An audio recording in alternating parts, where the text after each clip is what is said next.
আমি মৌসুমি আর মাইসেলফ মৌসুমি চ্যানেলে তোমাদের সবাইকে ওয়েলকাম। সবাইকে শুভ মহাপঞ্চমী। সবার পুজো অনেক অনেক ভালো কাটুক। চলো আমি পঞ্চমীর দিনকে কী করলাম সেটা একটু তোমাদের সাথে শেয়ার করে নিই।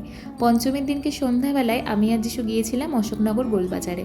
হ্যাঁ, অনেক কিছুই কেনাকাটার ছিল, তার মধ্যে মেইন যে কারণে গিয়েছিলাম সেটা হচ্ছে এই মাস তো শেষ হতেই গেল আর নতুন মাস পড়ছে, তাই মাসকাবাড়ি বাজার করতে গিয়েছিলাম। আর জানো, এই মাসে আমি আর যিশু ফার্স্ট টাইম মাসকাবাড়ি বাজার করছি। বেশ আনন্দ হচ্ছিল, একটা নতুন এক্সপিরিয়েন্স হলো আর কি।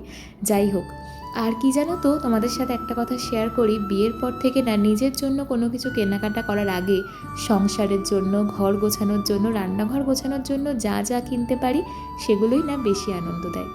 যাই হোক, দেখো এত কিছু কিনে এনেছি আসলে সংসারের জন্য যা যা প্রয়োজন হয় সেই সবটাই।